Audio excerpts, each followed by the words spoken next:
दोस्तों एक नया सेशन में हम लोग बात करने वाले हैं। जो वैकेंसी निकल के आई है आईआईएम्स भोपाल की ओर से वैकेंसी निकल के non faculties positions on direct requirement basis at IIMs Bhopal की ओर से वैकेंसी जो निकल के आई है 223 पोस्ट ऑफ वैकेंसी आउट हुई है। ओके, तो यहाँ पे सभी लोग एलिजिबल हैं फॉर्म को फिलअप करने के लिए। 10th 12th डिग्री डिप्लोमा जो भी है सभी लोग एलिजिबल हो जाएंगे फॉर्म को फिलअप करने के लिए। अलग अलग पोस्ट के लिए अलग अलग एलिजिबिलिटी क्राइटेरिया है और सैलरी भी आप लोग का अलग अलग रहेगा। ठीक है, 223 पोस्ट ऑफ वैकेंसी है। 6/10 से फॉर्म भराना स्टार्ट होगा, 30/10 तक फॉर्म भराना मतलब कि आप लोग का क्लोज हो जाएगा। मतलब 30/10/2023 तक आप लोग फॉर्म को भर सकते हो। ओके, सब चीज़ डिटेल में बताता हूँ। 30/9/2023 को ये पब्लिक किया गया था, वो चीज़ यहाँ पे लिखा गया, ये डेट वो है। ठीक है, आप देखो ग्रेजुएट पास हो तो आप लोग का पोस्ट ग्रेजुएट हो, सभी लोग एलिजिबल है फॉर्म को भरने के लिए। सेल्फ यहाँ पे सफिशिएंट इन ग्रेजुएट देखो यहाँ पे लिखा, मैं पढ़ रहा हूँ। ठीक है, यहाँ पे देखो। ओके, तो यहाँ पे ऐसा कुछ नहीं है कि मतलब 10th वाले ही बंदा फॉर्म को भरेंगे, 12th वाला बंदा फॉर्म को भरेंगे, नहीं, सबके लिए वैकेंसी आउट होती है। यहाँ पे जब भी वैकेंसी आउट होती है तो बल्क मात्रा में सैलरी भी आप लोग को दिया जाता है, बल्क मात्रा में वैकेंसी भी यहाँ पे आती है। अब देखो यहाँ पे सीट की संख्या देखोगे ना, तो यहाँ पे आप लोग का पोस्ट है जैसे कि सोशल वर्कर के लिए। ठीक है, एक मिनट, देखो यहाँ पे आप लोग सोशल वर्कर के लिए, उसके बाद से ऑफिस स्टोर अटेंडेंट मल्टीटास्किंग के लिए, एलडीसी के लिए मतलब लोअर डिवीजन क्लर्क के लिए, उसके बाद से स्टेनोग्राफर के लिए हो गया, उसके बाद से ड्राइवर के लिए हो गया। ड्राइवर के लिए ना 10th पास हो ना इजीली सा HMV, ठीक है, HMV वाला लाइसेंस है या LMV वाला लाइसेंस है, आप इजीली तरीके से फॉर्म को भर सकते हो। ऐसा कुछ इसमें टर्म एंड कंडीशन वो नहीं रहता है। ओके, एक्सपीरियंस है साल भर का तो और भी अच्छा बात है। उसके बाद से देखोगे डिसीजन हॉल अटेंडेंट के लिए, अपर डिवीजन क्लर्क के लिए, डाटा इंटरप्रेटर के लिए, जूनियर स्केल स्टेनो हिंदी के लिए, उसके बाद सेक्रेटरी कम्प फैड के लिए, उसके बाद से आप लोग का ये स्टोर जैसे स्टोर कीपर क्लर्क के लिए है। तो 223 आप लोग का सीट की संख्या, रॉ कॉलम सबका बना हुआ है। ओके, सब चीज़ आप लोग को यहाँ पे दिया गया है कि भैया किस में कितना सीट है। जो पोस्ट है आप लोग का सबका ग्रुप C के ही पोस्ट है, लेकिन देख लो लेवल आप लोग का बढ़ जाएगा। यहाँ पे किसी का 4 है तो किसी का 1 है, किसी का 2 है तो किसी का 4 है, किसी का 2 है। ये चीज़ यहाँ पे डिपेंड करता है कि आपका कौन सा पोस्ट पे आप फिलअप कर रहे हो वो चीज़ पे। ठीक है, और कौन सा डॉक्यूमेंट्स पे आप लोग फॉर्म को भरना चाहते हो। अब देखो यहाँ पे होता क्या है, जैसे कि देखो सबके जैसे होता क्या है कि सबके पास 12th सब कोई है पास। ठीक है, ग्रेजुएशन बहुत लोग पास हो गए हैं।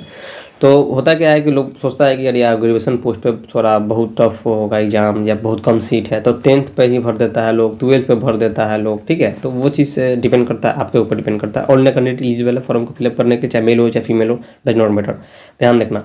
अब देखो ओपन, देखो 6/10 को मैं पहले ही बताया था, 6/10 से फॉर्म को बनाना स्टार्ट होगा। क्लोजिंग आप लोग का 30/10/2023 रहने वाला है। ओके, अब देखो नीचे आओगे थोड़ा सा और भी देख लेते हैं टर्म एंड कंडीशन क्या दिया गया, वो चीज़ यहाँ पे देखना जरूरी है। अब देखो यहाँ पे ना प्रोविजन पीरियड ये सब चीज़ यहाँ बताया गया है कि प्रोविजन पीरियड आप लोग का क्या रहेगा, 1 साल का रहेगा ही रहेगा, जो भी रूल होगा। ठीक है, उसके बाद से देखोगे तो यहाँ पे मेडिकल फिटनेस, तो ये सब चीज़ तो नॉर्मल सी बात है। ठीक है, आप जैसे कि नीचे आओगे तो सिलेक्शन प्रोसेस में बताएगा। CBT के द्वारा आप लोग का एग्जाम होगा। ठीक है, CBT कंप्यूटर बेस्ड टेस्ट आप लोग का एग्जाम होगा, स्किल टेस्ट होगा। उसके बाद से आप लोग का ये जो स्किल टेस्ट होगा ये क्वालिफाई नेचर का है। ठीक है, यहाँ पर देखो लिखा भी गया है। अब नीचे में आओगे तो आप लोग का the result will be the मतलब prescribed on the basis of the marks scores candidate CBT order merit list subject cleaning and skill test application are the, ये सब चीज़ यहाँ पे होएगा कि आप लोग का 1:3 का रेशियो आप लोग को बुलाया जाएगा जब देखो यहाँ पे लिखा है 1:3 का रेशियो आप लोग को बुलाया जाएगा जब डॉक्यूमेंट वेरिफिकेशन होगा, तब का मैं बात कर रहा हूँ। ठीक है, मैं ये वीडियो 2 बार शूट कर दिया हूँ, अभी एक बार पहले शूट किया था, यहाँ तक आकर मैं फिर पीछे चला गया। क्यों चला गया? क्योंकि ये जो होते हैं ना दुर्गा पूजा वाला जो चंदा कटता है, तो वो लोग आ गए थे तो दिक्कत हो गया, कट गया। अब देखो यहाँ पे मैं फिर से मेहनत कर रहा हूँ। अब देखो यहाँ पे क्या है कि आप लोग को कम से कम 35% बोला गया है कि 35% भैया आपको लाना पड़ेगा। ठीक है, तो ये चीज़ यहाँ पे साफ साफ लिखा गया, तो ये चीज़ देख लीजिएगा। अब देखो यहाँ पे आप लोग का जो एग्ज़ाम है वो चीज़ यहाँ पे टोटल आप लोग का जो आप लोग क्वेश्चन है, मार्क्स है, उसके बाद ड्यूरेशन जो आप लोग टाइमिंग है वो चीज़ यहाँ पे दिया गया। उसके बाद से सिलेबस पूरा टोटल यहाँ पे मेंशन कर दिया गया, भैया सिलेबस यहाँ से हम क्वेश्चन पूछेंगे। ठीक है, यहाँ पे जनरल नॉलेज से पूछेगा, जनरल अवेयरनेस से, उसके बाद से इंग्लिश से पूछेगा, एटीट्यूड से मतलब रीजनिंग से पूछेगा, जनरल इंटेलिजेंस रीजनिंग से पूछेगा। ठीक है, ये सब चीज़ से फंडामेंटल कंप्यूटर से भी पूछेगा, MS ऑफिस में, CCS से कंडक्टर से पूछेगा, उसके बाद CCS लेवल रूल्स जो भी है 64 वाला और 72 वाला, वो सब से क्वेश्चन ये लोग पूछेगा। आप देखो यहाँ पे क्या है कि जो क्वेश्चन आपको मिला, ठीक है, यहाँ 100 क्वेश्चन 100 मार्क्स को जो मिला आप लोग को, तो यहाँ पे ना अंधाधुन नहीं मारना है। ठीक है, अंधाधुन का मतलब क्या, 1 2 3 है तो मार दिए A B B B C D, ऐसे कुछ करके नहीं मार देना आप लोग। क्योंकि यहाँ पे देख लो हीरो मेरे, यहाँ पे 0.25 का नेगेटिव मार्किंग है, मतलब 1/4 का नेगेटिव मार्किंग है, ठीक है। मतलब एक क्वेश्चन को सही करोगे तो 1 नंबर मिलेगा, 4 क्वेश्चन को गलत करोगे तो 1 क्वेश्चन कट जाएगा। ध्यान रखना, बहुत ही केयरफुली क्वेश्चन को टच करना, पूरा प्रॉपर तरीके से पढ़ना, क्वेश्चन को एनालिसिस करना, उसके बाद से तब जाके क्वेश्चन को टच करना। ओके, ऐसा नहीं कि धरफर में पूरा एकदम मारना। इसीलिए मैं आप लोग को पूरा डिटेल में समझाता हूँ कि आप लोग को किस किस चीज़ से गुजरना है, तो कैसे गुजरना है और केयरफुली कैसे गुजरना है। ओके, एकदम पेशेंस के साथ क्वेश्चन को टच कीजिएगा। अब देखो रिजल्ट, CBT, ये सब चीज़ यहाँ पर बताया गया है आप लोग को, टर्म एंड कंडीशन बताया गया। रिलैक्सेशन आप लोग को मिलेगा, ठीक है। 18 आप लोग का मिनिमम है, मैक्सिमम आप लोग का 40-45, जैसे कि आप लोग जिस भी कैटेगरी से बिलोंग करते होंगे आप लोग को मिल जाएगा, ठीक है। मिनिमम से मैक्सिमम आप लोग का वही रहने वाला है, जो कि आप लोग का सेंट्रल गवर्नमेंट का रूल एंड रेगुलेशन को जो फॉलो करती है सरकार, वही, ठीक है। 3 साल, 5 साल, 10 साल आप लोग को छूट मिलेगा ही मिलेगा। ये चीज़ यहाँ पर पूरा साफ साफ लिखा गया, आप लोग इसको एक बार रीड भी कर सकते हो, मैं इसका लिंक दे दूँगा, टेंशन न लेना आप लोग। ओके, हालाँकि आप लोग को, ठीक ना, यहाँ पर जैसे कि IIMs, ठीक ना, AIIMS भोपाल मारना रिक्वायरमेंट, गूगल पे आप लोग को मिल जाएगा ये चीज़। ओके, आप लोग जाकर विजिट भी कर सकते हो यार।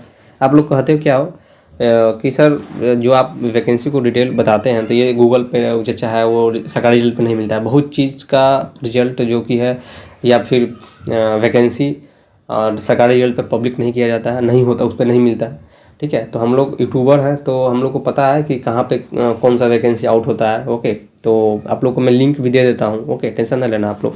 अब देखो यहाँ पे एप्लीकेशन फी बहुत ज़्यादा लगता है, बहुत बच्चा यहाँ पे नहीं भरता है, इसीलिए क्योंकि 1200, ये 600 ऐसे ये लोग पैसा लेते हैं, समझ रहे हो ना। जनरल OBC EW से हो तो 1200 रुपये देना होगा, प्लस में 100 रुपये आप लोग को फिर से देना होगा, किसको, साइबर वाला को, क्योंकि टक नाम पता एड्रेस आप लोग को सब चीज़ भरेगा तो उसको भी देना होगा आप लोग को। SC/ST से हैं तो 700 रुपये लग जाएगा, 600 रुपये तो वो, 100 रुपये तो ये भी लेगा, साइबर वाला भी। ओके, क्योंकि फ्री में तो ये भरेगा नहीं, अपने से आप भर ले रहे हैं वो तो अलग की बात है, ठीक है। और कुछ नहीं दिया गया, पूरा डिटेल में आप लोग को सब चीज़ में एक एक करके मैं हर चीज़ बता दिया हूँ। आप देखो यहाँ पे ना बहुत सारा पोस्ट है, जैसे कि office store attendant multi staff tasking के लिए, तो यहाँ 10th पास हो, ITI किए हो तो यहाँ पे आप एलिजिबल हो फॉर्म को भरने के। एज लिमिट आप लोग का ना सबका अलग अलग है, ठीक है। 18 मिनिमम है, तो किसी का 30 है, तो किसी का 32 है, किसी का 35 है, वो चीज़ यहाँ पे मेंशन किया गया, एलिजिबिलिटी क्राइटेरिया बताया गया। अब देखो मैं सब चीज़ बता देता हूँ यार। सोशल वर्कर के लिए, सोशल वर्कर 10+2 एलिजिबल हो, 7 साल 8 साल का कम से कम एक्सपीरियंस होना चाहिए, तो यहाँ पर 18 से 35 एज है तो हो सकता है फॉर्म को भर सकता है जो बंदा, तो वो लोग भर सकता है, कोई दिक्कत नहीं। ऑफिस स्टोर अटेंडेंट के लिए 10th पास हो, ITI किए हो, नो एक्सटेंडिंग स्टडी है, ठीक है यहाँ पे, लेकिन 30 साल यहाँ पे आप लोग को एक्सटेंडिंग यहाँ पे बताया गया कि एक्सटेंडिंग नहीं होगा। LEC के लिए 12th पास हो, कंप्यूटर टाइपिंग हो, एलिजिबल हो फॉर्म को भरने के लिए। स्टेनोग्राफर के लिए 12th पास हो, यहाँ पर भी वही टर्म एंड कंडीशन, 10 मिनट मिलेगा, 80 वर्ड पर मिनट मरना होगा। ट्रांसपरेशन के लिए 65 मिनट मिलेगा, 65 मिनट आप लोग को, सब चीज़ यहाँ पर पूरा डिटेल में लिखा गया है। ओके, देखो ड्राइवर के लिए आप लोग का 10th पास है, देखो यहाँ पे सब साफ लिखा गया है भैया। LMB या HMB है, 2 साल का एक्सपीरियंस है।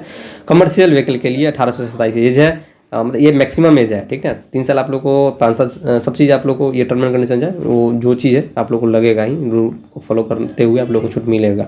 जूनियर वार्डन हाउस कीपर के लिए, ठीक, डिसीजन हॉल अटेंडेंट के लिए 12th पास हो, 10th पास हो, या फिर देखो यहाँ पे जूनियर वार्डन हाउस के लिए यहाँ पे ग्रेजुएशन मांगा गया है। ओके, तो यहाँ पर भी आप फॉर्म को भर सकते हो। देखो लेकिन यहाँ पे बताया गया 2 year experience as the junior wardens और equivalent any college between the 30 से 35 ईयर। देख लो यहाँ पे बताया गया, एज लिमिट बहुत ज़्यादा इनका है। उसके बाद से देखो डाटा एंट्री ऑपरेटर के लिए, यहाँ पर भी वही रिटायरमेंट, 12th पास हो, स्किल टेस्ट यहाँ पे होगा आप लोग का। जूनियर स्किल स्टेनो हिंदी के लिए, तो यहाँ पर स्किल टेस्ट होगा, 12th पास हो, टाइपिंग में है, कोई दिक्कत नहीं। सेक्रेटरी एंड कम फायर के लिए, तो यहाँ पर देखोगे तो आप लोग का हाइट वेट ये सब चीज़ यहाँ पर फिजिकल मतलब बिल्ड क्वालिटी कौन, 12th पास हो और हाइट वेट है, आँख उख ठीक है, हैंड ठीक है, पैर ठीक है, ठीक है, शरीर फिटनेस है, तो आप लोग एलिजिबल हो, फॉर्म को भर सकते हो। सर्विस इन द मतलब आर्म्स फोर्स या पैरामिलिट्री फोर्स या पुलिस में हो, एक्सपीरियंस हो, काम किए हो, काम करके छोड़े हो तो कोई दिक्कत नहीं है, आप लोग को यहाँ पे वरीयता मतलब कि आप लोग को प्रेफरेंस आप लोग को दिया जाएगा, साफ साफ यहाँ बताया गया। स्टोर कीपर कम क्लर्क के लिए, तो यहाँ पर ग्रेजुएशन मांग गया, 30 साल आप लोग का एज है, अपर एज है, ठीक है। उसके बाद से देखोगे नीचे में जनरल अवेयरनेस से कहाँ से क्वेश्चन, कितना क्वेश्चन पूछेगा, वो सब चीज़ यहाँ पे साफ साफ लिख दिया गया। पूरा पढ़ोगे तब ना, देखो जनरल अवेयरनेस से यहाँ से क्वेश्चन कहाँ से पूछेगा, वो सब चीज़ यहाँ पे। इंडियन ज्योग्राफी से 10th लेवल वाला सब क्वेश्चन पूछेगा, जनरल साइंस से, उसके बाद जनरल करंट अफेयर साइंस, उसके बाद से Indian visions, matters, national international current affairs, few questions में with the related fundamentals computers, ठीक है, ये सब चीज़ यहाँ पे बताया गया। उसके बाद से देखो यहाँ पे correct English basic comparisons word will with यहाँ पे, और राइटिंग से करेक्ट टेंस वर्ब, ठीक है, proposition, anonyms, antonyms, spellings, detections, missings word, ये सब चीज़, मिसप्लेड वर्ड, ये सब चीज़ यहाँ पर लिखा गया है कि भैया कहाँ कहाँ से हम क्वेश्चन आपसे पूछेंगे, परसेंटेज, मेंसुरेशन से, profit and loss, time and work, decision number, ये सब चीज़ यहाँ बताया गया है, पूरा डिटेल में बता दिया गया आप लोगों को, ठीक है। तो आप लोगों को डिटेल में एक बार इसको पढ़ लेना है, पूरा डिटेल में पढ़ लीजिएगा, ताकि आपको समझ में आए कि भैया हमको जो ये क्वेश्चन ये पूछेंगे हमसे, जो क्वेश्चन ये लोग पूछेंगे तो कहाँ से क्वेश्चन पूछेंगे, ठीक, किस लेवल से क्वेश्चन पूछेंगे। ओके, तो आप लोग पूरा पेशेंस के साथ इसको ठीक से पढ़िएगा पहले अपने से भी, उसके बाद से फॉर्म को भरिएगा। ओके, और चैनल पर पहले विजिट करो, चैनल को जरूर सब्सक्राइब करना, हिट द बेल आइकन। जय हिंद, जय भारत, जय बिहार, वंदे मातरम।